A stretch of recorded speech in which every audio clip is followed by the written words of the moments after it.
Bueno, vamos a ver si ponemos solución a esa precariedad y conseguimos un balneario para todos que nos pueda solucionar. Ana Leticia, buenos días o buenas tardes ya no sé. Ana Leticia, lo que os he comentado, ¿no? Pertenece a los laboratorios Inves Biofarm, se pusieron en contacto con nosotros para apoyarnos, ayudarnos en lo que ellos pudiesen para crear una fórmula en base a su factor de crecimiento epidérmico, es así, junto con ácido hialurónico. Hicimos una primera prueba, un primer ensayo entre pacientes de la asociación y ahora, bueno, pues están involucrados en una nueva formulación. Bueno, tienes la palabra para contarnos lo que creas. Bueno, en primer lugar, pues muchas gracias por invitarme. La verdad que me impresiona la cantidad de gente que movilizáis, las actividades que estáis realizando y, bueno, muy interesante. Yo hoy estoy aprendiendo un montón, la verdad. Si te pones de pie, te veremos todos. Sí, Sí. bueno, me da un poco de... No, no te preocupes. Bueno, encantada.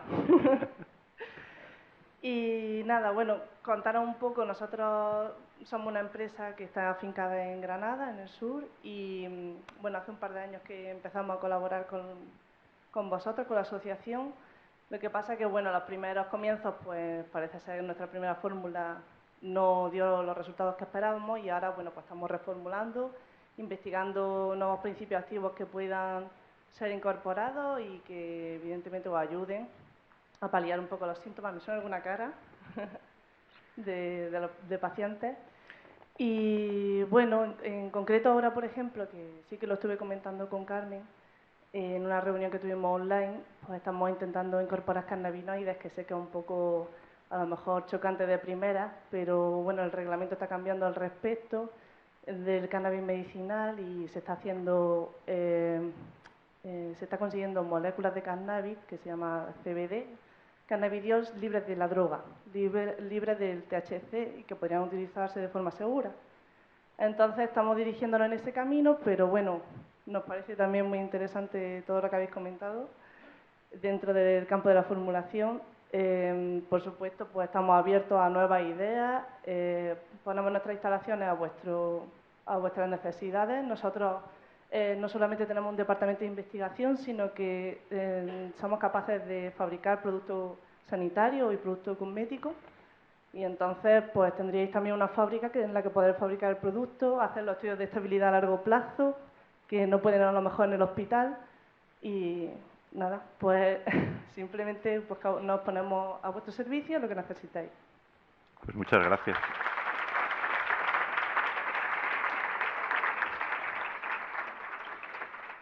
Ya tenemos la fábrica, solo necesitamos ya la crema. Vamos facilitando un poco el trabajo a todos. No sé si hay alguna pregunta de cara a la N-acetilcisteína, que yo sé que hay pacientes que la usan, y a la carbocisteína. Marcela, buenos días. Buenos días otra vez. Bueno, es una pregunta, yo soy farmacéutica, aquí lo puedo decir, yo soy farmacéutica, en otros foros digo que soy bióloga, pero aquí digo la verdad. A mí me gustó mucho la charla y es una pregunta muy porque nosotros tenemos estamos en una situación parecida. Hemos tratado a una paciente con epidermolisis bulosa simple con distrofia muscular, con gentamicina, porque la paciente tenía una mutación sin sentido y la gentamicina, bueno, es un fármaco rígido. Entonces, lo hicimos fuera de ficha. O sea, la gentamicina se recetó en ese momento fuera de ficha, porque la gentamicina es un antibiótico y no se usa para tratar enfermedades genéticas. Entonces, lo que veíamos en nuestra ignorancia era que lo próximo que teníamos que hacer era un ensayo clínico, con lo que eso significa en cuanto a inversión, ¿no? Entonces, mi pregunta es, veo que vosotros habéis hecho un camino por el medio, ¿no? Que no es, no lo sé si cada paciente que tratasteis fue fuera de ficha o los agrupasteis de alguna forma. O sea, ¿vais a hacer un ensayo clínico después? No tenemos pacientes suficientes para hacer un ensayo clínico. Entonces, ¿cómo hicisteis este camino intermedio, en donde hicisteis varios pacientes? Sí, o sea, cada paciente vamos a ver, es todo un poco folclórico, desgraciadamente. Es como la ictiosis, Te cuento, el individuo sano éramos yo, la residente, la técnico y el alumna de prácticas tuteladas, que probábamos la crema para ver si tenía algún efecto, le irritaba y lo que sea. Eso es el individuo sano, lo que se llama un ensayo clínico. Y luego, pues, la familia, que estaba muy implicada, pues que estaba a todo lo que le ofrecíamos. La verdad que la dermatóloga en la batalla está también, bueno, se mete mucho. No tenemos, desgraciadamente, un equipo multidisciplinar, no somos un hospital de referencia, pero digamos que tenemos mucho feeling, mucha colaboración con el servicio de dermatología, que es buenísimo, publica mucho, gente joven, con mucha ilusión, y yo creo que se vuelcan mucho con los pacientes.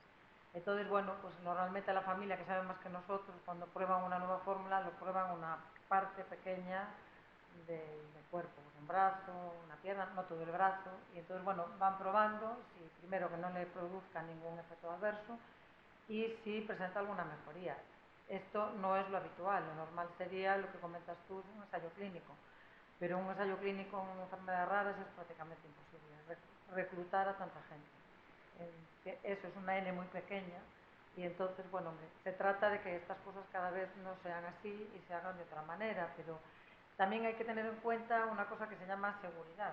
Estamos hablando de un tratamiento tópico. Si fuera un tratamiento oral, esto ya no lo podríamos hacer, ¿vale? Porque un tratamiento tópico, algún efecto, limpias bien la piel, al día siguiente no lo pones y tal. Un fármaco con un efecto sistémico ya no es otra liga y ya no se podría hacer. Entonces, bueno, digamos que la dermatología nos permite como ser un poco más laxos, ¿no? Es decir, los posibles riesgos para el paciente no son tan altos como puede ser la vía oral o la parenteral. Ya. Lo que pasa es que para que se incluya entonces esa indicación necesitarías un ensayo clínico. Claro. Sí, pero eso... O sea que esto se queda, digamos, intrahospitalariamente y... Nada, yo te estoy hablando de fármacos como la ciclosporina, que se utiliza como inmunosupresor en pacientes trasplantados, que está incluida en no sé cuántos protocolos de cánceres, de tumores hematológicos, que llevan ahí, yo creo que 20 años, y no piensan cambiarlo. O sea, yo de hecho, al principio yo tramitaba los usos compasivos al ministerio en mi hospital, y una vez hablé con la agencia y les pregunté, pero esto no va a ser así porque no les interesa. Hacer un ensayo clínico a un laboratorio de un medicamento que ya tiene mucha rentabilidad y está en el mercado, volver a hacer un ensayo clínico a otra indicación es mucho dinero. Y entonces, si se utiliza fuera de ficha técnica, está admitido dentro de un protocolo de una sociedad científica, se deja estar, es algo que se admite y ahí se queda. Claro, pero la llegada masiva a todos los pacientes está restringida. Entonces, claro. O sea, lo que queremos es que si hay algo que tengáis sí.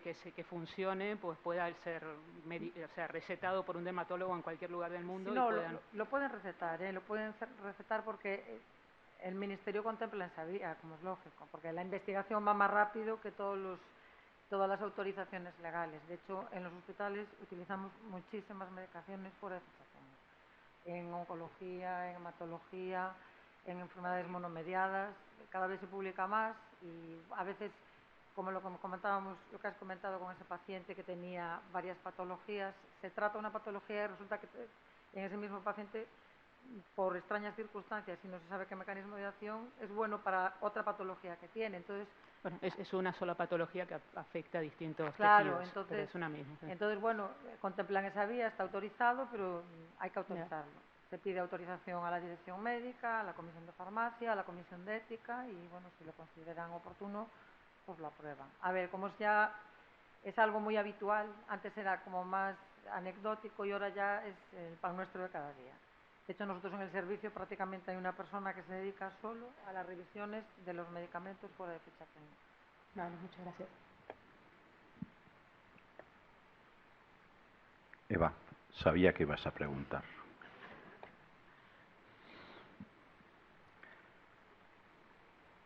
Es una especialista en acetilcisteína. Hola. Bueno, gracias a todos los ponentes y a todos los que habéis venido. Me ha hecho muchísima ilusión volvernos a reunir este año, de verdad. Bueno, yo no quiero ser la pesada de la acetilcisteína. Como siempre os recuerdo que creo que es muy buena opción, sobre todo para aquellas personas que no estén con el acitretino oral. Me imagino que en las personas que ya están medicadas por vía oral aporta menor beneficio.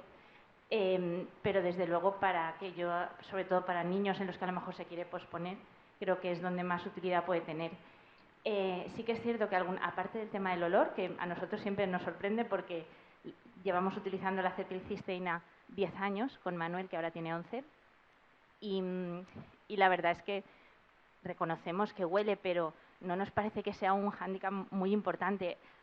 Al ratito de habérsela aplicado, creemos que no se nota tanto. De todas formas, no lo oláis muy de cerca, pero si os acercáis a Manuel hoy, para que no se note, la ha llevado esta mañana, por si os parece que huele mucho, ¿no? Así disimuladamente, cuando lo veáis, podéis probarlo. Pero bueno, sobre todo es que como hay un grupo de personas que no la toleran, yo no sé si esto puede ser por la acetilcisteína en sí o por la urea, que también tengo entendido que hay muchas personas con ictiosis que no la toleran. Y entonces simplemente era recordar que el doctor Redondo, cuando hizo su estudio, creo que en una mujer de 30 y pico de años, lo hizo solo con acetilcisteína, no iba asociada a urea, me parece recordar.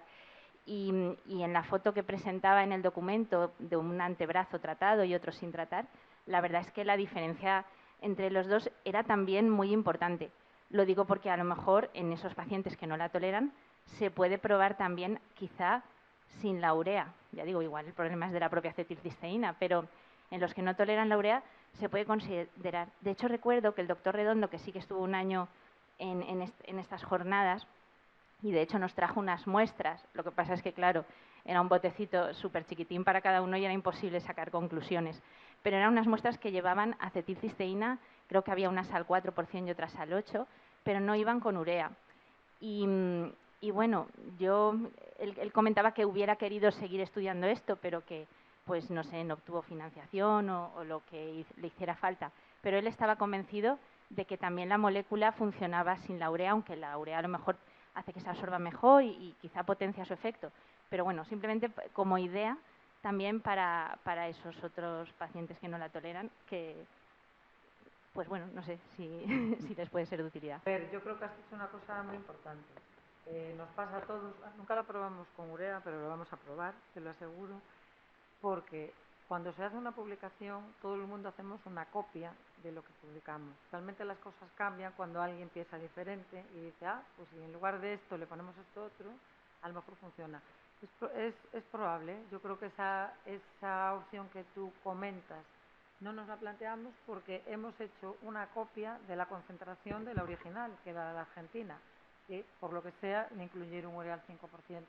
Pero puede ser que a lo mejor algún problema, seguro, Entonces, bueno, pues la verdad que hay que valorarlo. Yo también soy muy defensora de la acetilcisteína. A mí me da mucha pena cuando los pacientes lo dejan de utilizar, porque yo sí creo que es un buen fármaco y además los dermatólogos en mi hospital, con algún niño que nació con bebé colodión, no lo trataron al principio, pero una paciente de 2 años y tal, a mí uno de los dermatólogos me dijo que de aplicarla el viernes y verla el lunes cuando volvió al hospital, que se quedó alucinado. Y entonces en los que funciona muy bien.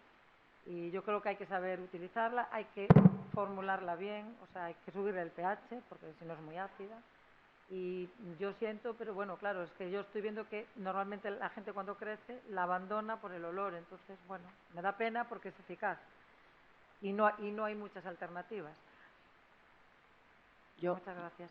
Yo quiero hacer un comentario nada más de la urea. La urea depende de la concentración. Al 5% en principio no tiene efecto queratolítico y no debería de irritar, así como cuando la ponemos, que he visto una fórmula con el 20% para palmas y plantas, ¿no? El 20% para palmas y plantas sin acetilcisteína te muele la hiperkeratosis plantar, ¿no? Tú dices, perdona, de la que pusimos. Habíais puesto diferentes opciones y una de ellas era para palmas. No, 20% en vaselina.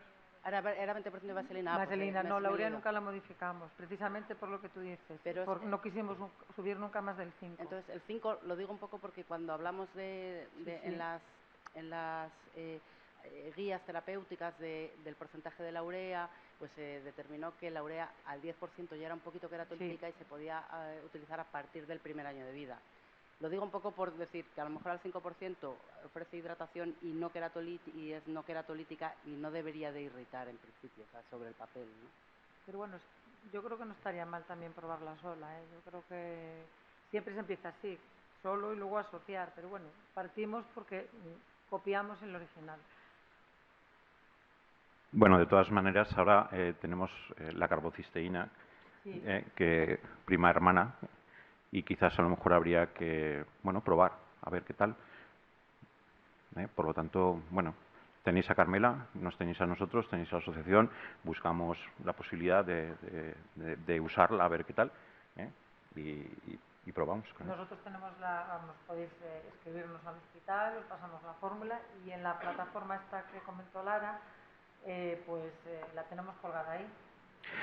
De todas maneras, a mí me parece una cosa muy interesante aquellos que de alguna manera pues quisierais usarla, os pongáis a usarla, que lo hagáis, yo creo, con la dirección de Carmela. Lo digo porque al final las fórmulas se hacen de muchas diferentes maneras. Hay que unificarlas. Y hay que unificarlas. Entonces, si alguien la va a utilizar, de verdad, yo creo que hay que hacerlo a través tuyo, para que hayas una dirección, independientemente que se haga en el hospital que se haga o en la farmacia que, si a ti no te importa, yo creo que es la mejor manera para que sea siempre la misma fórmula. El proyecto este que tenemos de la sociedad, que somos, a ver, es un poco altruista y voluntario. Y nos cuesta mucho que la gente cargue información, más que nada es por trabajo, porque claro, pedimos una serie de datos, no es subir una fórmula, sino que se pide qué tipo de paciente es, si es adulto, es pediátrico, tiempo de su utilización, efectos adversos. Entonces, bueno, la gente, eso es un coste adicional que haces al margen de tu trabajo y estamos ahí un poco pinchando siempre, pues los que estamos, y gente que está en los hospitales grandes, para que se suban fórmulas. Pero desde la Agencia Española del Medicamento, el Formulario Nacional, que es un libro así era un poco desfasado de formulación, pues ya hay una iniciativa, que yo estoy en esa comisión, que todas las fórmulas orales para pediatría se están unificando para que todo el mundo utilice la misma fórmula, porque en la formulación magistral el problema que tenemos es que hay gente que le mete, bueno, pues lo que sea, el famoso que antes se llamaba gas un arte, pues se lo introduce después, antes, calienta más, calienta. Entonces, eso tiene que estar unificado. Entonces, todo el mundo tiene que hacer lo mismo para saber si eso es efectivo. Entonces, ese proyecto de la agencia es estandarizar todo lo que podamos en formulación magistral. De momento empezamos con fórmulas orales, pero bueno, todo llegará para que luego todo el mundo tenga esa referencia y la misma. Pues muy bien. Muchísimas gracias a las dos. Gracias a vosotros.